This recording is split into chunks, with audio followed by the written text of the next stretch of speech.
आप सभी विद्यार्थीगणों को नमस्कार। हमने पिछले चैप्टर में 13.2 के प्रश्न नंबर 1 को हम लोगों ने देखा। अब हम लोग प्रश्न नंबर 2 को देखेंगे। प्रश्न नंबर 2 में क्या लिखा हुआ है इसको हम लोग पढ़ के देखते हैं। लिखा हुआ है, एक इंजीनियरिंग के विद्यार्थी रचेल ने एक पतली एल्युमिनियम की शीट का प्रयोग करते हुए एक मॉडल बनाने को कहा गया। यानी कहने का मतलब है, एक इंजीनियर का विद्यार्थी है जिसका नाम है रचेल है, उसे एक पतली एल्युमिनियम का एक शीट बनाने को कहा गया। उसने एक मॉडल बनाया। उसमें क्या है देखेंगे, जैसे जो एक बेलन के आकार का है, यानी एक ऐसा आकार है, यानी बेलन का आकार है जिसके दोनों सिरों पर दो शंकु जुड़े हुए हैं। जैसे आप देख सकते हैं, जैसे मेरे पास यहाँ पे एक बेलन है। इस बेलन के ऊपर क्या है जी, यानी एक इसके सिरे पर क्या है जी, एक शंकु जुड़ा हुआ है, यानी दोनों सिरों पर, जैसे कि यहाँ पे जुड़ा हुआ है, एक यहाँ पे जुड़ा हुआ है, यानी दोनों सिरे पे क्या है जी, यानी बेलन पे, ये बेलन के सिरे पर शंकु लगा हुआ है। इस प्रकार से दोनों साइड से क्या हुआ है, लगा हुआ है। फिर आगे कह रहा है, उसको देखेंगे हम लोग। फिर आगे कह रहा है, इस मॉडल का व्यास जो है 3 cm। जैसे यहाँ पे हम लोग देख सकते हैं, इस मॉडल का जो व्यास है यहाँ से लेकर यहाँ तक जो है यह 3 cm दिया हुआ है। फिर कह रहा है, और इसकी लंबाई जो है, यानी पूरी इसकी लंबाई है, यानी जो पूरी जो लंबाई है 12 cm है, 12 cm है। उसके बाद फिर कह रहा है, यदि प्रत्येक शंकु का ऊंचाई, यानी प्रत्येक शंकु का जो ऊंचाई है यहाँ से यहाँ तक लेके, सॉरी यहाँ से लेकर यहाँ तक, इसका प्रत्येक जो ऊंचाई जो है 2-2 cm दिया हुआ। फिर कह रहा है, हो तो रसेल द्वारा बनाए गए मॉडल में अंतःविष्ट हवा का आयतन ज्ञात कीजिए। यानी इसमें कितने, यानी हवा आ सकता है, सॉरी कितने हवा आ सकती है, उसे हमें क्या करना है, उसका आयतन हमें क्या करना है, ज्ञात करना है। तो सबसे पहले जो बातें जो दी गई है हम उसको क्या करते हैं, लिख लेते हैं। हमें पता होनी चाहिए आयतन ज्ञात करने के लिए सबसे पहले हम लोग क्या करेंगे, यानी बेलन का आयतन प्लस हो जाएगा दोनों शंकुओं का आयतन। हम जानते हैं कि बेलन का आयतन होता है πr² h होता है, जबकि शंकु का होता है πr² h/3 होता है। यानी दोनों में हमें क्या चाहिए, त्रिज्या चाहिए और उसकी ऊंचाई चाहिए। जो जो बातें दिया गया हम उसको लिख लेते हैं। जैसे यहाँ पे हम लोग प्रश्न नंबर 2 को देख रहे हैं, हम लोग प्रश्न नंबर 2 को देखेंगे। सबसे पहले हम लोग लिखते हैं बेलन का त्रिज्या हम लोग याद कर लेते हैं। यानी बेलन का त्रिज्या बराबर होगा, यानी शंकु का त्रिज्या, क्योंकि दोनों का आधार एक ही है, तो इसका बेलन का जितना त्रिज्या होगा उतना शंकु का भी होगा। तो हम लिखते हैं बेलन का त्रिज्या बराबर हो जाएगा शंकु का त्रिज्या। आपको पता होनी चाहिए यहाँ पे जो दिया है, ये क्या दिया है, व्यास दिया है। व्यास दिया है तो हम लोग क्या कर सकते हैं, इसको हम लोग d/2, यानी d का मान यहाँ पे दिया है 3 और यहाँ पे 2, यानी 3/2 cm हो जाएगा। इसके बाद शंकु का त्रिज्या दिया हुआ, सॉरी शंकु का ऊंचाई दिया हुआ है, तो हम लोग लिखेंगे शंकु का ऊंचाई बराबर हो जाएगा, यहाँ पे दिया है 2 cm दिया है। जब शंकु का जब दिया है तो हम लोग क्या करेंगे, इसके बाद बेलन का हम लोग याद कर सकते हैं। सीधे हम लोग क्या करेंगे, पूरे बेलन में से, सॉरी पूरे वस्तु में से हम लोग क्या करेंगे, दोनों शंकुओं के ऊंचाई को हम लोग क्या करेंगे, घटा लेंगे। तो सबसे हम लोग लिखते हैं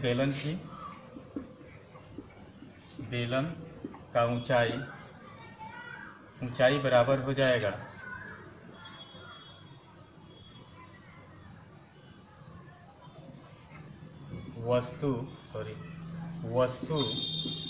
वस्तु की ऊंचाई माइनस हो जाएगा दोनों शंकुओं की ऊंचाई। तो अब हम लोग देखेंगे पूरी वस्तु की, यानी पूरी की ऊंचाई जो दिया है यहाँ से लेकर यहाँ तक 12 cm, तो 12 cm हो जाएगा, माइनस माइनस। इसके बाद हमारा 2 है तो 2 हो जाएगा, गुने हो जाएगा। शंकु का ऊंचाई हम देख लेंगे, यहाँ पे कितना है, 2 है, तो हम क्या करेंगे, 2 से कर लेंगे, तो ये हो जाएगा हमारा 12, या माइनस है तो माइनस, और 2 दूना 4। अब हम क्या करेंगे, घटा लेंगे, तो ये हमारा 12 में से 4 घटेगा तो 8 cm हमारा क्या हो जाएगा, आयतन, सॉरी ऊंचाई हो जाएगी। इसके बाद हमें आयतन ज्ञात करना है, तो हम लोग लिखेंगे अब मॉडल के आयतन बराबर, यानी मॉडल का आयतन बराबर हो जाएगा बेलन का आयतन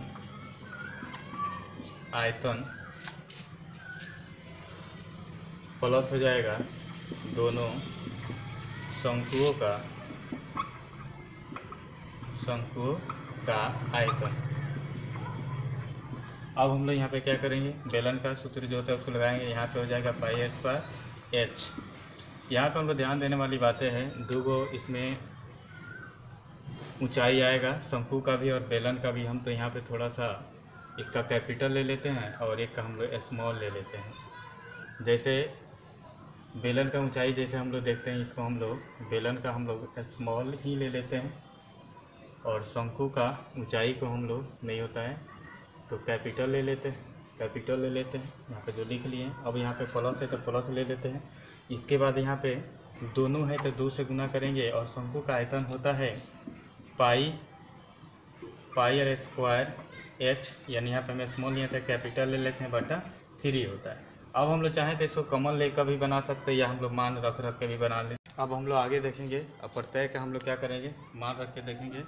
पाई का मान होता है 22/7 होता है, यहाँ पे गुना है तो गुना। आर का मान देखिए 3/2 है, तो 3/2 गुने 3/2 हो जाएगा। एच का हम लोग बेलन का आयतन देख सकते हैं, बेलन का यहाँ पे आयतन है, बेलन का आयतन हमारा आया है 8 है तो 8, प्लस है प्लस, 2 है तो 2, गुना हुआ गुना। पाई का मान 22/7 होता है, 22/7 गुना हो जाएगा। फिर आर का मान यहाँ पे हम देख सकते हैं 3/2 गुने 3/2, फिर गुना है तो गुना। एच का मान यानी शंकु का हम लोग ऊंचाई देखेंगे, शंकु का हमारा ऊंचाई यहाँ पे 2 है तो 2 हम लोग लिख सकते हैं, यानी 2 cm है, 2 cm हो गया। अब बाटा यहाँ पे क्या हो जाएगा, ये वाला 3 हम लोग लिख लेंगे। इसके बाद इसको हम काटेंगे, इसको हम लोग गुना कर सकते हैं, 2 दूना 4 हो जाएगा, 4 दूना क्या होता है 8, 4 दूना 8 होता है, 2 हो गया। अब इसको हम लोग देखेंगे, 1 2 से 1 2 कट गया, 1 2 से यहाँ पे 2 कट गया, अब 1 3 से 1 3 कट जाएगा। अब इसको हम लोग क्या करेंगे, बनाएंगे। अब जो होगा हमारा 3 तिहाई 9, 9 दूना 18 हो जाएगा, या ऐसे भी गुना कर सकते हैं, 22 तिया 66 हो जाएगा, और 66 और 3 दूना 6, 6 36 का 6, 6 36 का 6, 3 हो गया, 6 36 और 3 हमारा हो जाएगा 39 हो जाएगा, और बाटा क्या हो जाएगा 7 हो जाएगा। फिर यहाँ पे प्लस है तो प्लस को हम लोग लिखेंगे। अब इसको हम लोग गुना करेंगे, 22 तिया हो जाएगा 66, 66 बटा हो जाएगा 7। अब हमें क्या करना है, इन दोनों का एलसीएम लेंगे, दोनों के एलसीएम 7 7 का एलसीएम 7 होता है, और इससे भाग करेंगे तो उतना एक ही आएगा, और एक से इसमें हम लोग गुना करेंगे तो 396, प्लस है प्लस, और फिर 7 से भाग करेंगे तो एक आएगा, एक से गुना करेंगे 66 में 66। अब इसको हम लोग क्या करेंगे, जोड़ेंगे, 6 6 12 का 2 हो गया, 1 होगा, 6 1 7 हो जाएगा, ये चाहे इसमें जोड़ सकते, 7 7 7 और 9 हो जाएगा, 16 का 6, 1 हो गया, 3 1 4 हो जाएगा, बाटा हमारा 7 होगा। अब 7 से भी हमारा ये कट जाएगा, 6 7 ये हमारा होता है 6 7 42, तो फिर इसमें 4 जाएगा, 6 7 42, यानी हमारा आंसर जो आएगा 66 cm क्यू आएगा, यानी हमारा आंसर जो आएगा 66 cm क्यू।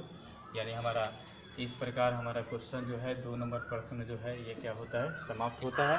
अब हम लोग अगले वीडियो में हम लोग प्रश्न नंबर 3 को देखेंगे, और इसी प्रकार आप सभी लोग हमारे वीडियो को जिस प्रकार से लाइक कर रहे हैं, शेयर कर रहे हैं, कमेंट कर रहे हैं, इसी प्रकार से आगे भी करते रहिए। धन्यवाद।